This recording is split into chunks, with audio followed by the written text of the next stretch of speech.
Reg, come here and look at this. Why, it's functioning splendidly. That dog's heart hasn't missed a beat in 189 days. And just think what this will mean to humanity. If we can revive in the human anatomy hearts which have stopped functioning. And I'm certain we can. Oh, don't you think you'd better run along now? You haven't much time to dress for your brother's dinner. Aren't you coming with me? I'll be along shortly. I have a few things to attend to first. All right. Mr. Philip Bennett to see you, Dr. Clarke. Oh, have him come in. Hello, Phil. Hello, Reg. Still puttering around with those artificial organs, huh? Why don't you save living ones instead of giving life to dead ones? Not half as fascinating. How are you, Phillip? What brings you up here at this time? Well, I know how Dr. Clarke feels about any sort of social function, so I thought I'd stop by and ensure the pleasure of his company this evening, by force if necessary. Well, that'll not be necessary. As a matter of fact, I was just about to leave with Reg. I wish I weren't so squeamish.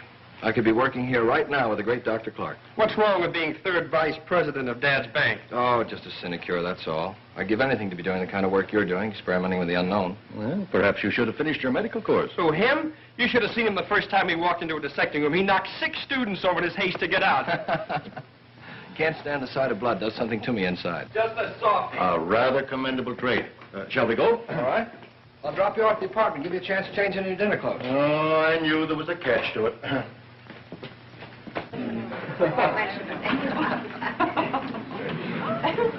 Ladies and gentlemen, may I have your attention for just a moment, please? It gives me extreme pleasure to announce the engagement of Miss Louise Hammond to my son, Phillip. Congratulations,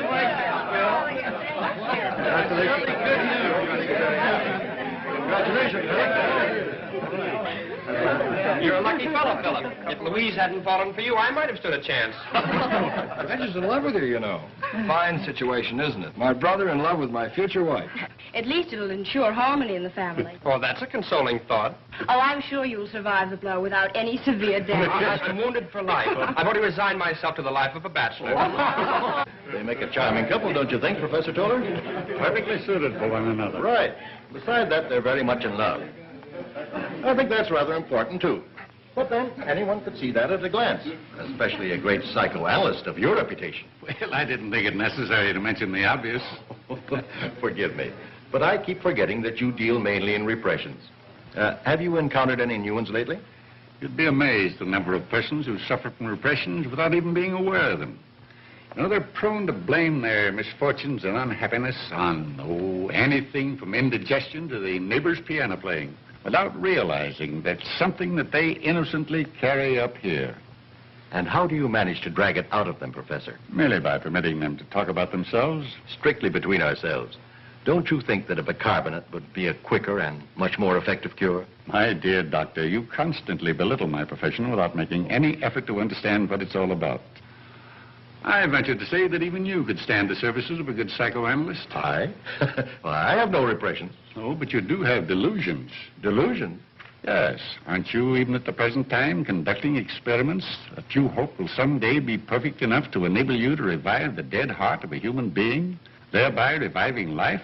It's perfect enough for that right now. I've already brought dogs, rabbits, and cats back to life. They're running around my laboratory now just as spry as they ever were. Proves my point. Since when has man had the right to bring back life after it has been taken away by the Creator? You must realize that there's something more than mere physical being involved in this.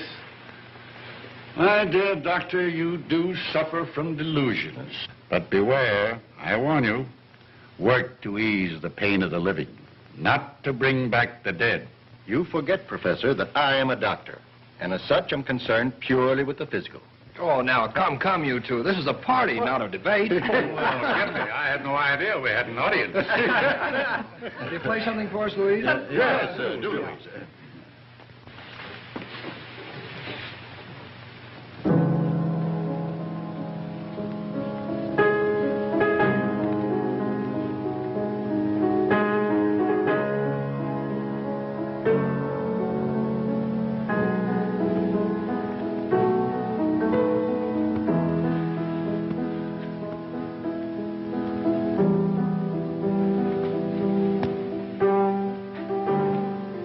Dies at midnight.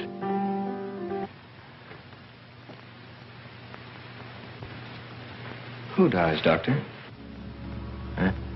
Oh, I'm sorry. I'm very sorry. I didn't mean to say anything. I was thinking about a chap by the name of Panino, Wolf Panino. He's going to be electrocuted at midnight. How dreadful. Panino. I've read a great deal about him. His criminal activities. He's an interesting case, isn't he, Doctor? A congenital killer. A man whose hands have accounted for a dozen known deaths, and heaven only knows how many more. Do you happen to know what drove him to a life of crime? Apparently some insane pathological urge to kill. He was born and raised in the slums. Even the members of his own gang lived in deadly fear of him, not knowing when he was going to turn on one of them. And he's to be executed tonight? At midnight. How do you know so much about him? I called on him secretly in his death cell 2 days ago. Well, I didn't know that. I didn't want anybody to know anything about it until I was ready. I wanted him to donate his body to medical science, to learn that if, after he had been pronounced dead, I could bring him back to life. He called me a screwball. But even if you'd been successful and had he been willing, he'd have only returned to his former mode of living and would have had to been executed again. True, but it would prove that we can bring back the lives of men definitely worth living because they have something worthwhile to offer humanity. Yet there is no proof that any man, once brought back from the dead, would return to his old mode of living. I'm beginning to believe the professor subscribes to the theory of transmigration of the soul. Transmigration is something that is beyond our knowledge in our present form. I do, however, believe in the immortality of the soul. No.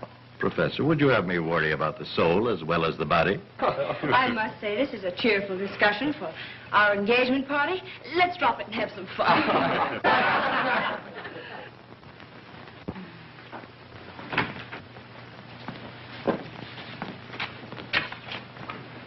Hello, Zero. Boy, thought you'd be asleep by now. I can see where you're going to spoil him terribly. Oh, don't worry about that. We're great pals. We understand each other thoroughly, don't we, huh? I guess it's time your Aunt Margaret took herself off to bed. Now, don't stay up too late, you two. No, I've got to leave right away. I've got an early appointment in the morning. Good night, darling. Good night, Aunt Margaret. Good night. Good night. Come on, Zero. Happy? Mm-hmm. Gee, I hate to leave. I never seem to get enough of it. I'll remind you of that after we're married. This is one love that marriage won't cure.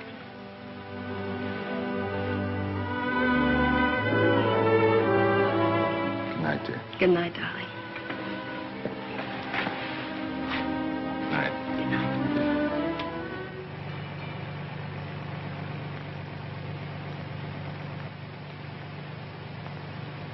A special news bulletin from the state capitol.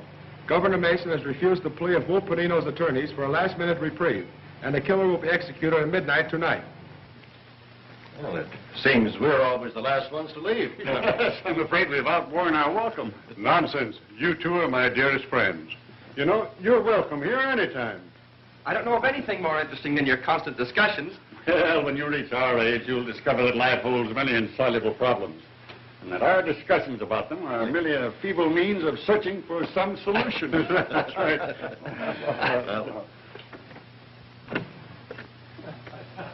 Good night. Good night.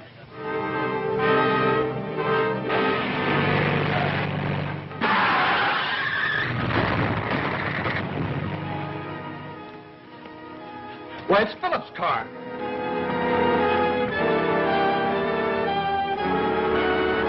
Reg, get your medical kit.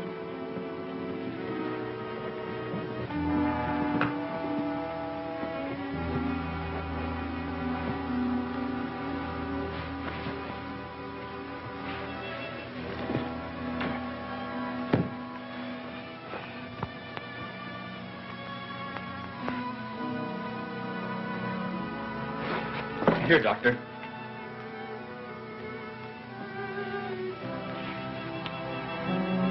That'll not be of any use now. Shock killed him instantly. What? It can't be. It's impossible.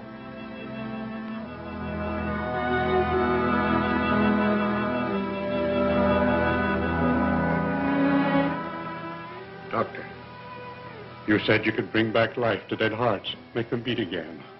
I said I'd succeeded in doing so with animals. You said you could do it with human beings. I heard you. Tonight, you were certain you could revive Panino, a killer. Well, if you can revive a killer, why not Phillip? A boy who has everything to live for.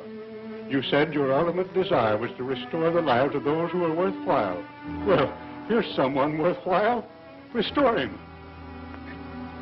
I can make the heart function again, only if none of the other vital organs have been injured. You said he died of shock. Yes, yes. But I'd have to be certain, very certain. Oh, for heaven's sake, Dr. Clarke, we can make certain of that in a few minutes. You know we can. Every moment counts. Yes. You've always wanted an opportunity. Well, here it is. Oh, no, let the dead stay dead. He is my son. I want him to live. Well, Doctor? Very well. I'll try. I'll get my car and bring it around to the house. Yes, hurry, hurry.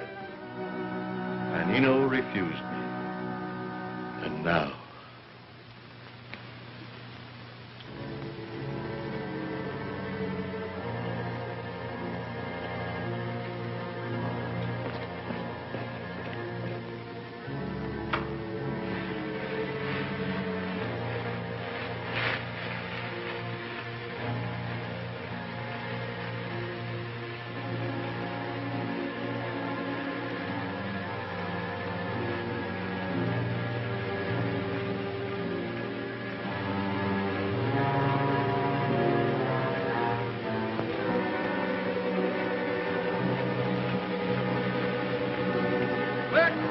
Read all about it. Panino going to chair at midnight. Killer to burn. Yes, your paper. Rex, read all about it. Panino going to chair at midnight. Killer to burn.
He lives.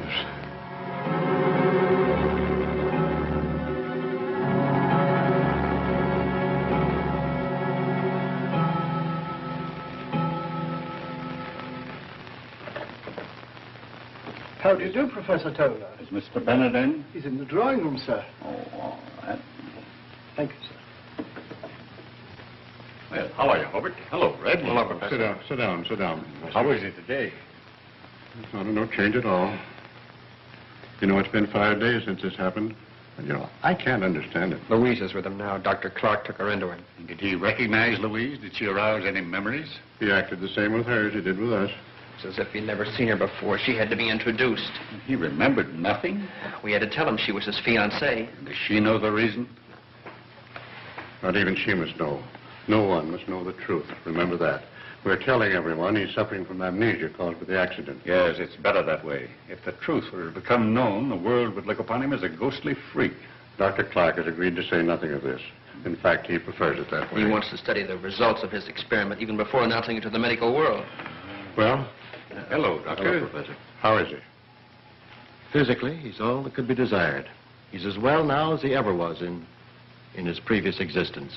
But mentally, No improvement at all? none. His mind seems to be engulfed in a mist which is impenetrable. Well, perhaps it's only a question of time until something occurs that will recall him to himself. Perhaps. But in the meantime, it's frightening. Why don't you speak with him? Maybe if you were to probe at his subconscious memory, you could get him Why, to... I'd be delighted if there's no objection. Oh, none at all. We must try every means. But remember, he won't recognize you. Oh, I understand that, Doctor. It was the first time we'd met. You asked for an introduction. We danced together all evening. You insisted on walking home with me, and we walked all the way in the snow. You said you didn't mind the snow or the cold or anything as long as I was beside you. Do you remember? Oh, don't you remember? Don't you?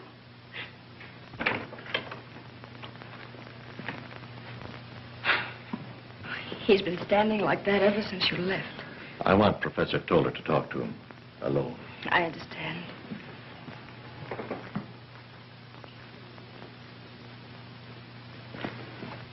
Philip. Philip. Hello. This is Professor Toller. He's a friend of yours. Hello, Philip. I'll leave you two alone. Won't you sit down, Philip? I'd rather stand. In order that you may feel perfectly at ease, I want to assure you that outside of Dr. Clarke, I've been closer to your family than anyone else. I've watched you grow from a boy of 10. Now, suppose you tell me what you've been thinking of since your accident. I don't know. It's all confused. Well, try and go back a bit. Maybe we can strike a responsive chord. Something that will penetrate all this confusion. Do you remember anything of the time you spent at Croton Prep School? Never heard of the place. Do you recall anything of your years at the university? No, not a thing. Why are you looking out there? What are you looking at? What is it that attracts you? What do you think of when you look out there? What comes to your mind first? Questions. Questions, that's all I get. Do you remember this? Do you remember that? Well, I don't remember anything, and I don't care. Do you understand? Now get out of here and leave me alone. Go on, get out.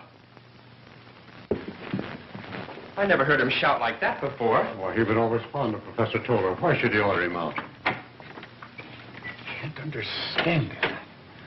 I can't. The other's impossible. Well, I must put it out of my mind. What's impossible, Professor? What? Nothing. I was just thinking out loud. Do you think he'll recover soon? People do get over amnesia, don't they? Amnesia? Oh, yes, it is amnesia in a way. But don't worry, my dear. It's only a question of time.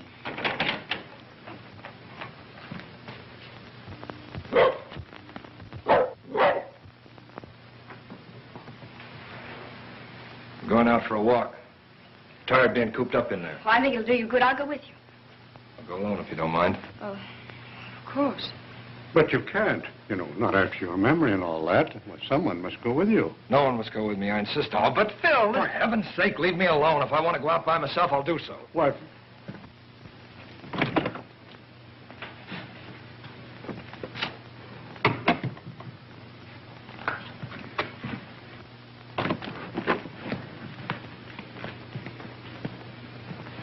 Just as I thought. The same direction that he was looking out of the window. He's hailing a cab.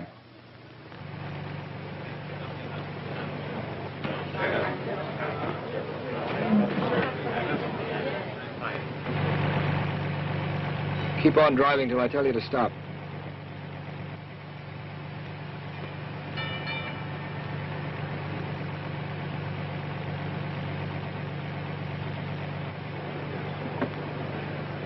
Pull up over here, driver.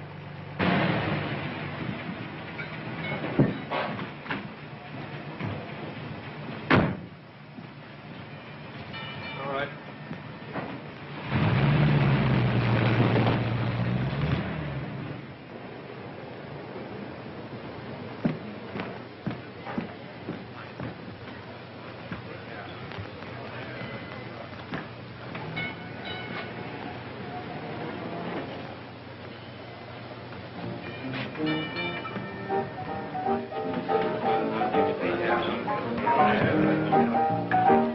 Hey, since when you been getting the carriage straight? I never saw him before.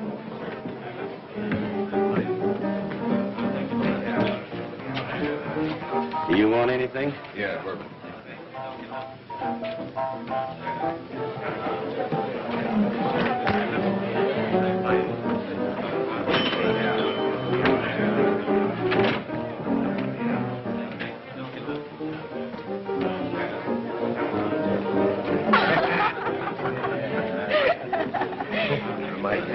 John, hey, my sister was out in the area.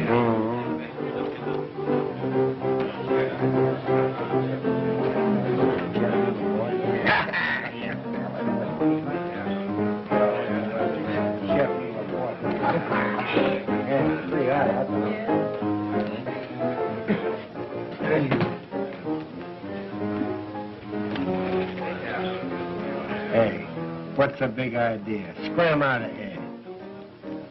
We're old friends. We'd like to be left alone. All right, boys.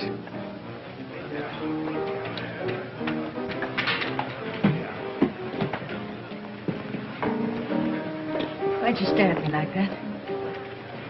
I don't know. Felt I had to talk to you. Well, I guess I ought to feel complimented, especially coming from a man of your sort. My sort? Anybody could tell by just looking at you and hearing you talk that you don't belong in a dump like this. What did you come here for? Maybe I came here to meet you. You sure know how to hand it out, don't you? What's your name, anyway? My name's Philip Brown. You could have said Jones. Yes, I could have, but I happened to think of Brown first. Live around here? Yeah, just around the corner. My name's Helen Langle, and it's no phony. Not married, are you? Are you taking the census around here? No, just curious. Well, I met a lot of funny ducks in my day, but you sure take the cake. Maybe you might be interested to know that I was sort of engaged until a few days ago. Yeah, to Wolf Panino. What happened? Did he walk out on you? Say, don't you read the papers? He was burned. Sent to the chair. They called him a killer. What a very nice guy to have as a husband. Oh, I don't know. Treated me nice enough. Of course, sometimes I think he talked about getting married just to make me feel good. You know, respect him. Kind of fond of him, huh? Yeah, I was. But, well, here I am back in circulation again. Must get kind of lonely at times. I'd like to see you often. Kind of sudden, ain't it? No, I don't think so. You know, I feel as though I've known you for a long time. As if we were friends. Old friends. Strange, isn't it? Yeah. That's funny. I feel the same way about you. Come back. Hi, Bill. Hi, Gippy. Well, Helen. Hello, Gippy.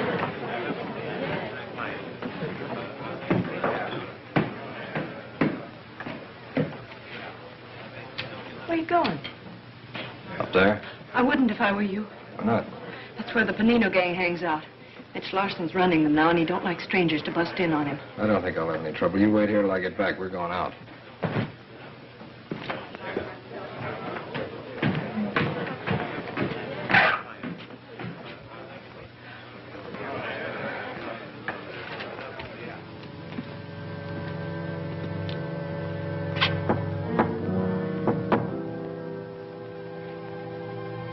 Who can that be? Maybe a cop. Sporady would have tipped us off. Besides, that's the signal. Open it.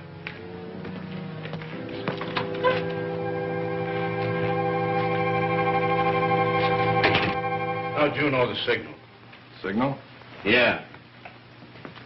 You knocked too long and too short. Did I? I wasn't aware of it. I just knocked. What do you want? I thought you might need some help. I came to join up with you. Come to join up with us, huh? Just like that. What do you think this is, Boys Town? How do we know you're not a dick? You don't yet. What are you trying to pull off here? Go on. Get out. Beat it. Don't. Don't. Don't.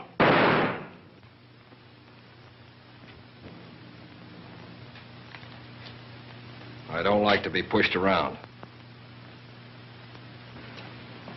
And another thing. I don't take orders, I give them. Any objections? You'll be making a mistake if you have. He wasn't the kind of man to lead you. I am. Together we can go places. Say, I'm Gimpy. You weren't getting anywhere with Mitch anyways. What do you say, boys? Mitch wasn't for us. That's Jess. That guy's Tim. Hi. That's Eric and Hugo. They're brothers. Hello. I'm Philip Brown. Well, what do you get lined up? Well, there was a diamond grab we had planned, and the whole point about it is timing.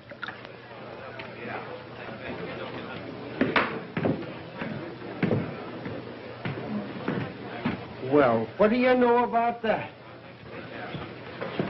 I thought Mitch would kill you. I was just waiting here to find out one way or the other. It's the other. There's no more Mitch. Are you kidding? I'm heading them now, just like your old friend Panino. You're what? Mm-hmm. Say, just who are you, anyway? I told you. Yeah, I know, Philip Brown. Well, whoever you are, Mr. Brown, you sure got what it takes. I got what it takes where you're concerned. Suppose you find out for yourself. I will. Come on, let's get out of here.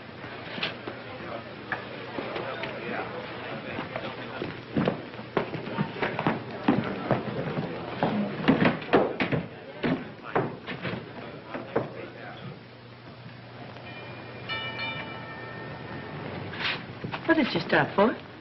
Strange. I feel as if I'd been here before. Well, that is funny. I live in this house. Let's go in. Well, say, we going out first? Well, there's plenty of time for that right now. I'd like to see your place. Mind? You don't waste any time, do you? Well, all right. But don't forget, I'd like to go out.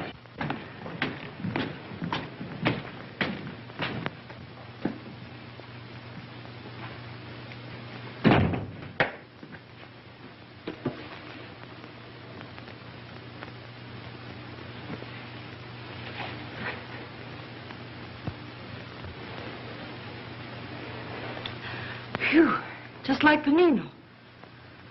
Say, if I didn't know better, I'd swear it was him. Well?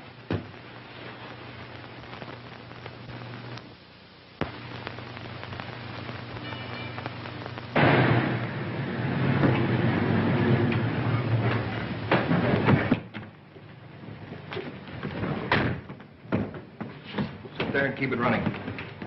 Sure it's up there? Yeah, he's been cutting that stone 3 months. Big enough to knock your eyes out. Well, we'll save him the job of finishing. Take that and anything else that's around, but don't stay too long. Once we get into the back and get that elevator switch working, it's a cinch. All right, I'll keep the building clear. If you hear the horn, duck.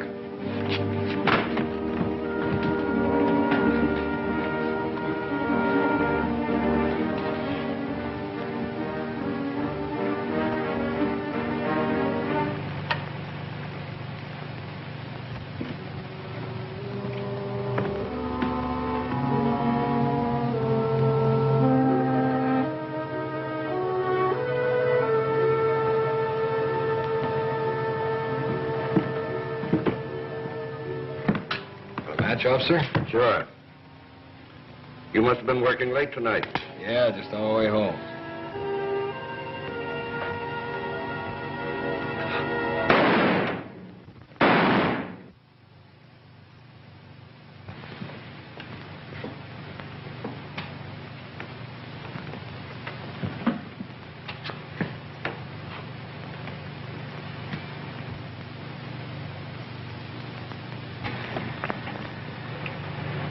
Big haul, eh?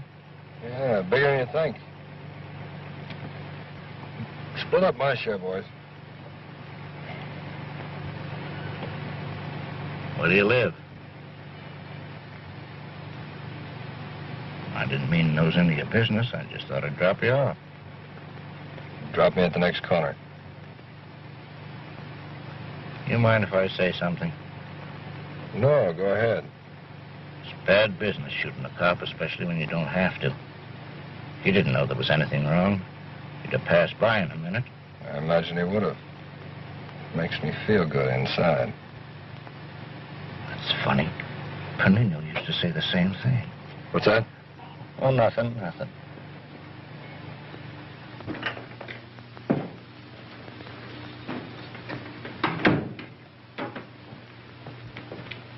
Philip! We've been waiting for you. Where have you been? Does it matter? Why, of course it matters, son. You know, you shouldn't be out so late. Alone? Not since your accident. Oh, Phil, can't you see we're concerned about you? We were almost going to send the police out to look for you. Where did you go? I wish you two would mind your own business. I'm fed up with having everybody cluck over me like a bunch of old hens. If I want to go out and stay out, I'll do so.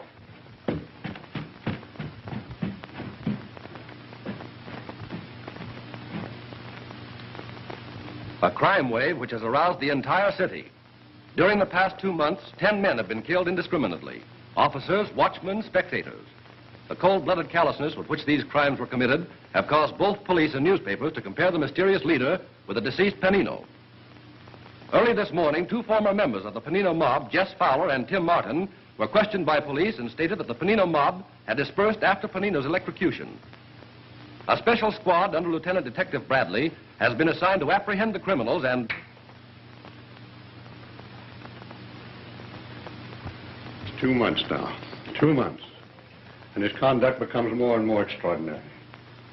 Sometimes I can scarcely believe he's my son. Is he still so brusque? That's putting it mildly, Doctor. I hate to admit this about Philip, but he's often downright offensive. He seems to have no consideration for any of us. I wonder what he does when he leaves the house. I wish I knew. Sometimes he's gone for days at a stretch, and when he returns, he refuses to tell us where he's been. He insists it's none of our business. But it is. It is. We may find in these mysterious disappearances some explanation for his unusual conduct. We must find out where he goes and what he does. Doctor, is there any earthly reason why Philip shouldn't recollect something of his past? I'm frank to admit that I'm completely mystified by it. Surely Professor Toller must have some idea of the cause of Philip's strange behavior. I've asked him repeatedly. Yes? Well, it may be only my imagination, but it seems to me that every time I question him, he seems to be ill at ease and refuses to give me his opinion. Why? Well, I've no idea. As I've said, it may be only my imagination. However, he was most anxious to hear all about Philip and made me promise to keep him informed about his conduct in the future. Hello there. Hello, hello. Hello. How was the shopping tour? Wonderful. Terrible. Take my advice, Dr. Clarke. Never go shopping with a woman. They ask your advice about one thing and then turn right around and buy something else. Where's Philip? In the library. Is there any change? No, dear. I'll go in and talk to him. I've been meaning to ask you this. It's about the plans for our marriage. You see, Philip doesn't remember anything about it, and Oh, but of course, if you think it would be best to be married as we had planned, why, Louise, tell me, do you still love him? Well, I think I do, only he's so different. He doesn't seem to be the same Philip I knew. Then I think we should wait until he's fully recovered. Yes, that would be advisable.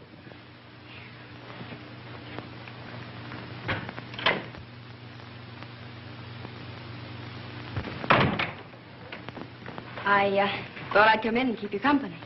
Nice of you. I wondered where you...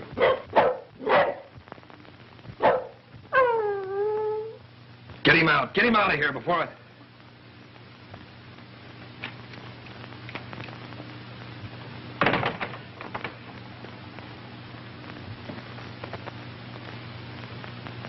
I'm sorry, but that dog, it bothers me.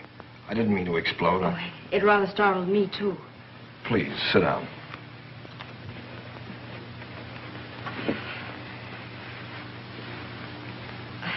Reg and I have been shopping almost all morning. You've seen quite a bit of my brother, haven't you? Why, yes. He's such fun. We met quite a few of your friends. They all asked about you and wanted to know when they could come and see you, but Reg thought it better to wait until you had fully recovered, and I... What's the matter, Philip? Why do you stare at me like that?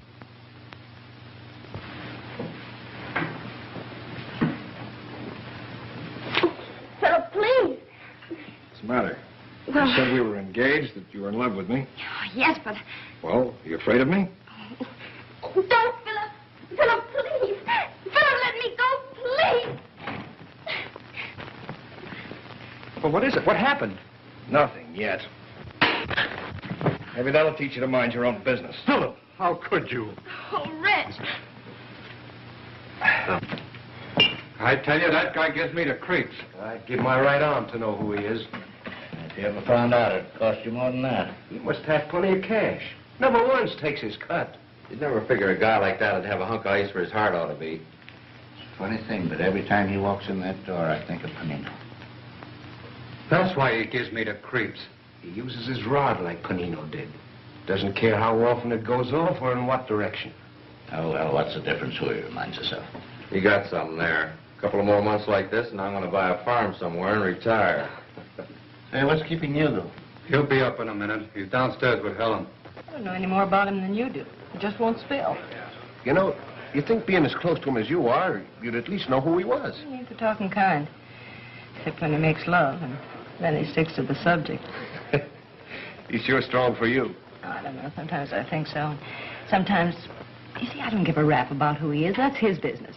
The thing that burns me up is that he never takes me anyplace. I think he was afraid to be seen with me. Here he is now.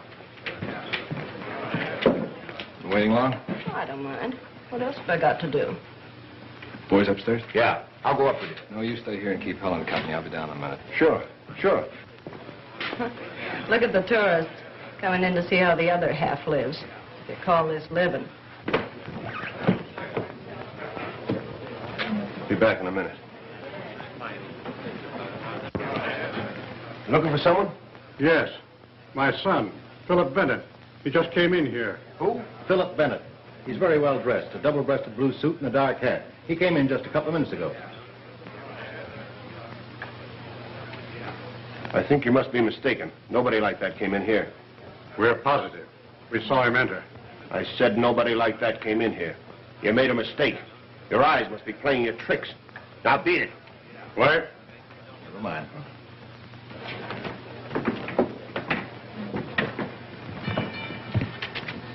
He'll have to come out sometime. Let's wait in that doorway.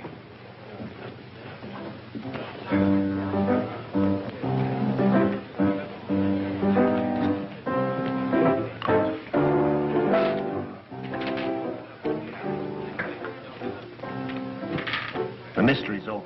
Huh? Did you recognize that tall gent? Well, he ain't exactly in my social circle. His picture's in the paper plenty. Hobart Bennett, President, City Security Bank. Big Chief Blue Blood. What's he doing here? Looking for his son. The son here? Yeah. You don't mean... Yeah. Wow. Are you going to tell him his father was here? Me? You think I'm crazy? I ain't sticking my neck out.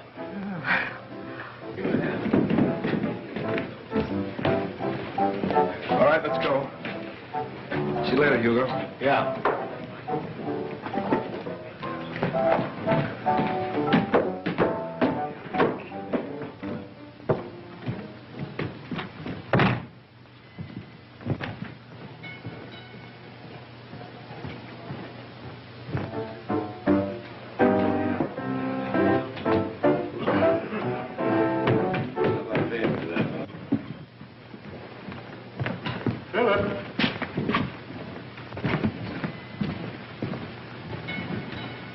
You go on ahead. I'll catch up with you later. What were you doing in a place of that sort? Who told you to follow me? You haven't been yourself the past weeks. Something is responsible, and we determined to find out. What brings you down here in a section like this? Yes, what possible reason could you have for coming here? I like it, do you understand? I like it, and I don't want you ever to follow me down here. Is that clear? Why, Philip, what is this? What is it? If you're in trouble, all you have to do is confide in us. Of course, I realize you're not yourself yet, but your conduct is reprehensible. Striking your brother and running away from us repeatedly as though you couldn't bear our presence? What's at the bottom of all this, son? I don't know. I don't know. I can't explain it. Is it that girl? No, it isn't her. It isn't anyone. It's just that I feel that I must do it. I feel it. What's the difference? Why? I like it, that's all. I like it. And if you ever come down here again, I won't be responsible for what happens to you. You make me feel cheap. Always leaving me here and never taking me out. I told you I had something important to attend to. Oh, sure. It's always important. But you can't kid me any longer. You're ashamed of me. You're afraid some of your high and mighty friends might see us together. I don't know what you're talking about. Oh, don't act so innocent, Mr. Philip Bennett.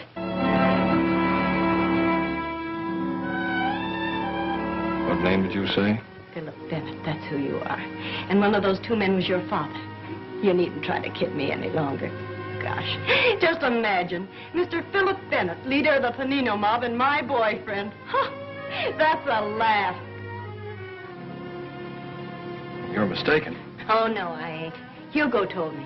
Your old man came in to spray and he's looking for you. Hugo recognized him. Seen his picture in the paper dozens of times. Why didn't Hugo tell me? Well, he figured that if you wanted to keep it a secret, he'd string along with you. see. Of course, I wouldn't tell anybody. You know you can trust me, don't you, Phil? Sure, of course. And just to prove that I'm not ashamed of you, I'm going to take you out. We'll do the town from top to bottom. Oh, baby, won't that be something? I always knew you were a honey.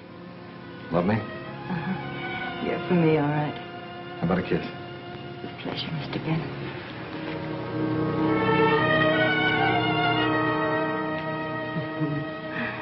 I really go for you, Phil.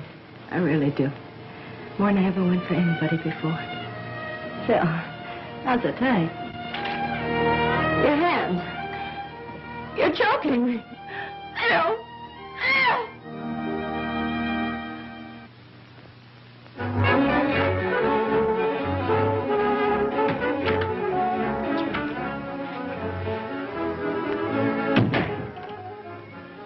Hello, boss. Where's Eric? Oh, down the street getting some sandwiches. Why don't you stick around and have a bite with us?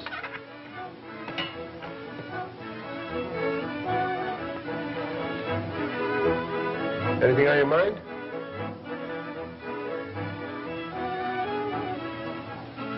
Yes. Why didn't you tell me my father was asking for me? Now, wait a minute, boss. I didn't tell anybody. You told Helen? Yeah, but she was with me when he came in. I didn't tell nobody else. I swear by all that's holy I didn't. On my mother's grave, I swear it. Nobody'll know, not even Eric. Don't, boss. Don't!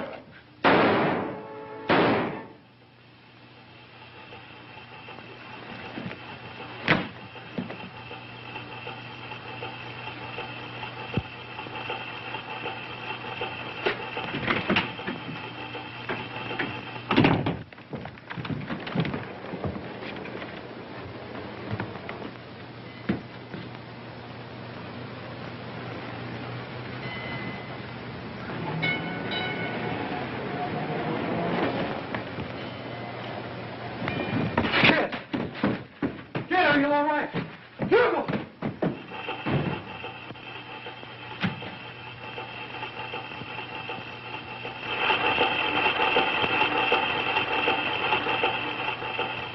He seemed to be trying to explain it to us. It lasted for only a moment, and then he shouted at us to leave him alone. And even threatened us if we attempted to follow him again. Surely, Professor, by this time you must have some opinion regarding the cause of such a complete transformation. Yes, I have formed an opinion. A hypothetical one, purely. Yet one so fantastic, so inconceivable, I hesitate to tell it to you. You must. This is no time to spare our feelings. If there's some strange influence behind all this, I think we should know about it. Very well, then. Ever since I first met Philip after his new life, I've been poring over these. And what has this to do with Philip? They all dwell at great length on one subject in common, namely transmigration of the soul.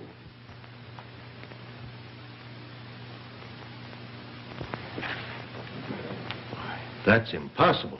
Doctor, do you remember the night of Phillip's death?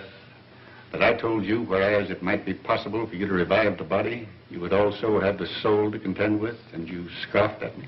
I still don't believe it. This is incredible. How else do you explain the sudden change in Philip after he was given new life? Well, how do we know there is such a thing as a soul? My dear doctor, the existence of the soul is something upon which all religions, all philosophies thoroughly concur. They may not agree regarding transmigration or the manner of its immortality, but as to its actual existence, they leave no reflection for doubt. Oh, I can't believe it.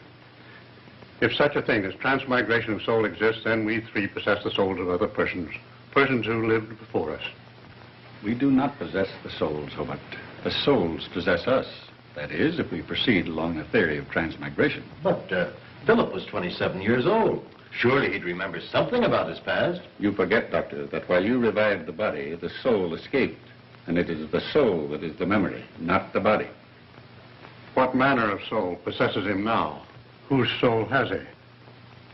That is something that it will probably never be in our power to determine.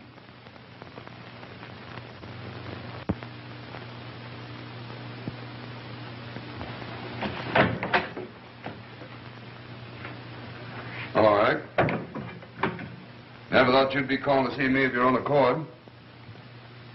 Too bad about your brother. Yeah.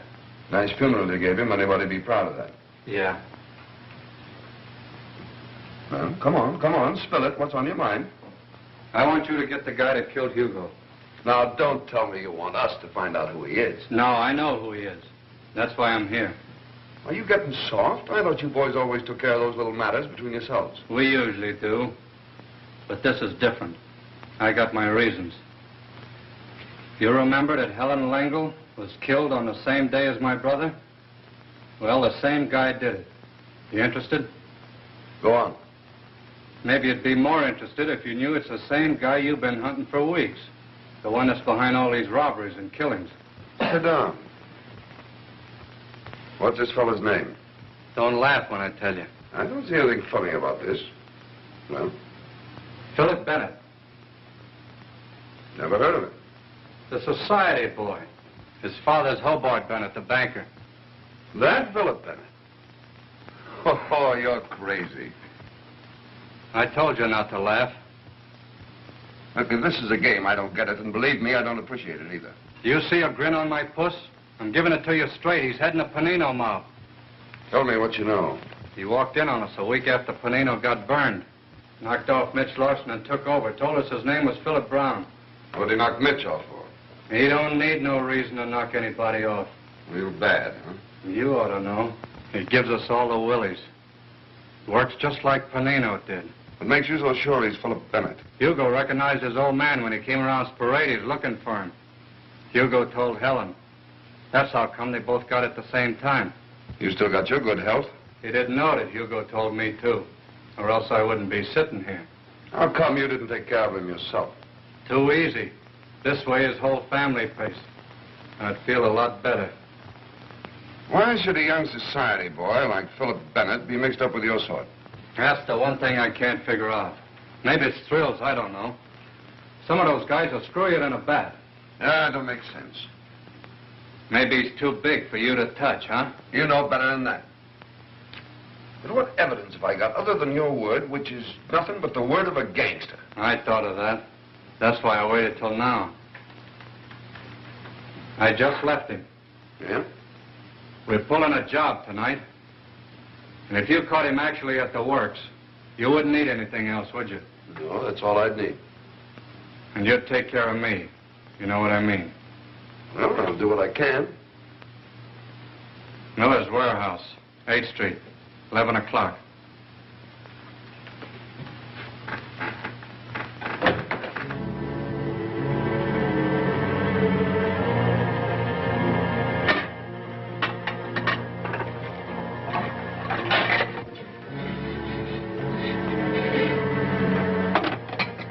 Poor sap that owns this joint's in for a surprise when he opens up.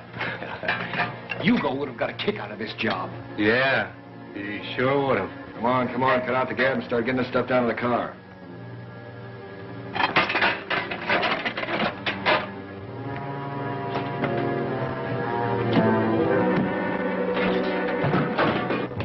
Cops are coming up.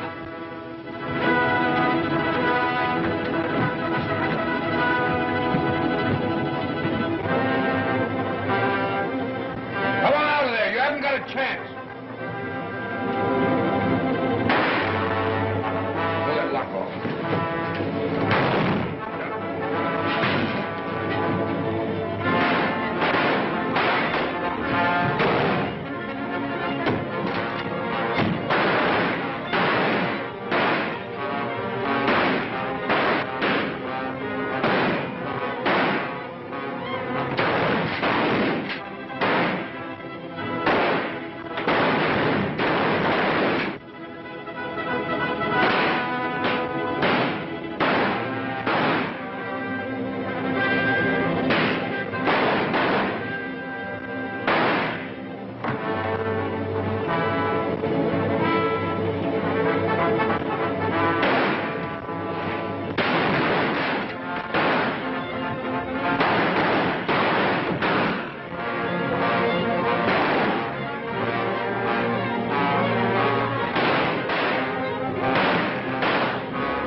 He promised to be here quite early. Perhaps he forgot. Perhaps. But I reminded him again this morning. Oh, I'm sure he'll be here. Well, here he is now. Happy birthday, Phillip. Huh? Oh, thanks. We've all been waiting for you. I'm sorry I'm so late. Well, I'm glad you remembered, son. I was beginning to fear we might have to celebrate your birthday without you. I got here as fast as I could. Yeah, you're all out of breath. Congratulations, Philip. Yes. Mine also. Thanks. I'll be down in a minute. I want to clean up a bit. Go right ahead, but don't be too long. I've had my eye on that cake all night.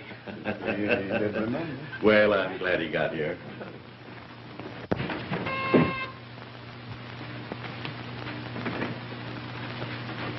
I'm Lieutenant Detective Bradley. I'd like to talk to Mr. Bennett, Hobart Bennett. Will you wait here, sir?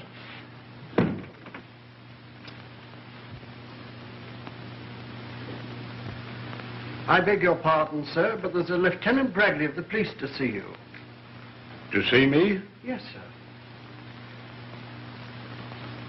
Well, have him come in. Very good, sir. Will you go in, sir? Thank you. You want to see me? Yes, I hate to intrude like this. We trailed an escaped thief to this section. We're covering every house. Well, he couldn't be here unless he broke into the servants' quarters. Yeah, I'll take a look down there. You haven't happened to see anybody come in here during the past 15 minutes, have you? Why? No one. We've been sitting here all evening.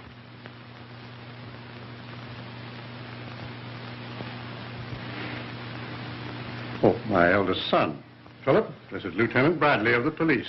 How are you, Lieutenant? You've been here all evening, have you? Yes, we're celebrating my birthday, as you can see. Say, that cake really looks like something.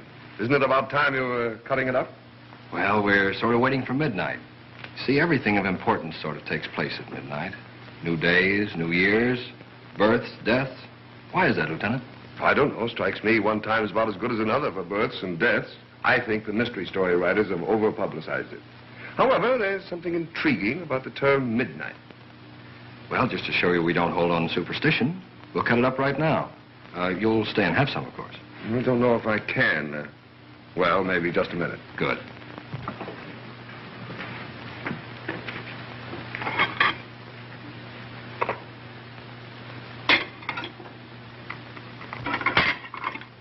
There we are, Lieutenant. Ah, thanks.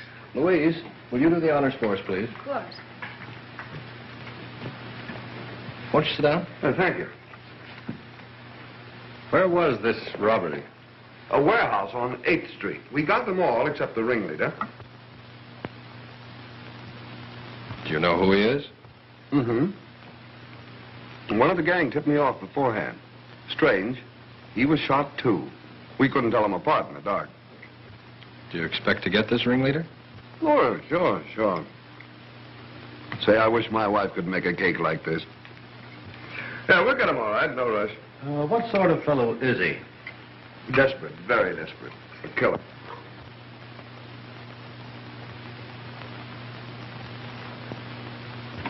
There, I've got to watch my diet. I can't eat this. Yes, this fellow's a real killer, all right. The funny thing about it is, he works just like Wolf Panino. And he's running the Panino mob. Odd, isn't it? Did you say Panino? Yes, you remember him, don't you? He went to the chair about 2 months ago. Doctor, that same night. What's the matter? Something wrong? Oh, no, just that we'd read about Panino in the papers. They had nothing on this new fellow. Oh, now that I think of it, he has the same first name that you had, Philip. Philip Brown. Probably not his right name. Probably a phony.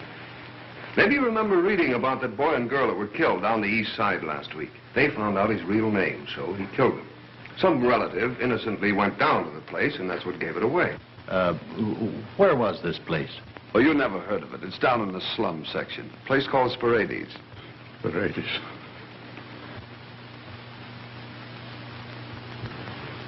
Oh, I'm sorry. Maybe you can't stomach this sort of talk. You folks seldom see this kind of thing. Although once in a while you find a person with plenty of money, plenty of family background, and for some insane reason he decides to become a criminal. I never could understand it myself. Well, there are often extenuating circumstances. Maybe, but I let the alienists worry about that. My job is to catch them. And do you always catch them, Lieutenant? Well, I've got a pretty good average, I guess. Cigarette? Oh, thanks.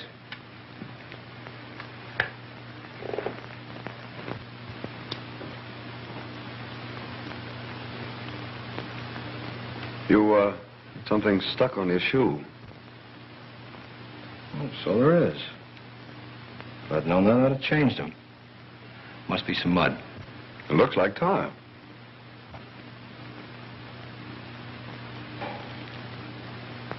Yes, it is. Guess I got it on the pavement. Or on the roof.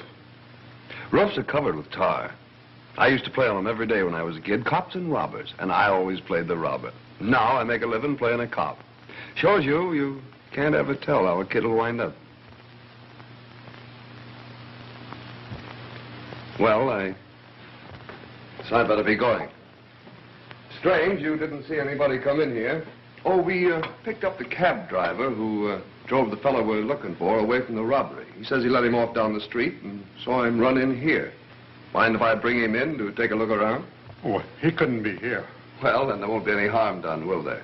It's just one of those routine things. Won't take a minute. I'll bring him in. Just a moment, Lieutenant.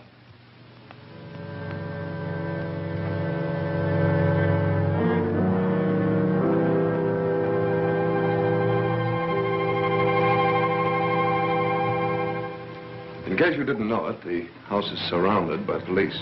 I assumed that much. That's why I want you to help me. Help you? Yes. Go to the door and order them away. You and I will wait here for a while, and then we'll leave together, in case they don't obey. That would work all right, except, what if I refuse to order them away? You forget you told me the fellow you're looking for is desperate. Very desperate. Philip, you can't. You must... Oh, Philip, stop! Quiet. I haven't much patience, Lieutenant. Well, I haven't any alternative, have I? Yet I could just sit here and think it over for a moment, couldn't I? Yes, you could. But after a while, the police would become concerned about you and break in.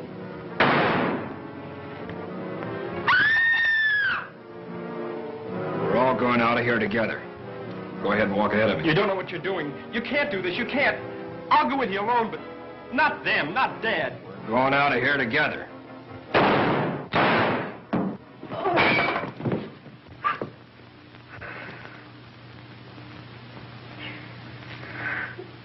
I had to do it, even though he was your son. He wasn't my son. My son died 2 months ago.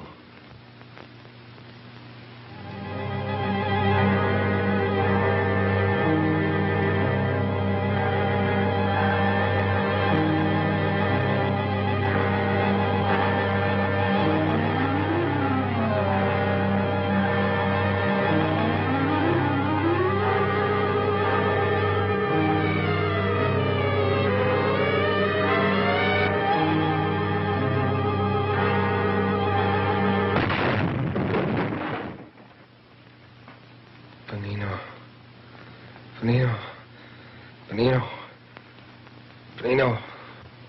He's coming around. It's the first sign of life he's shown since the automobile accident. Concussion of the brain is a serious matter, Louise. For a while, I thought he'd never pull through. Panino.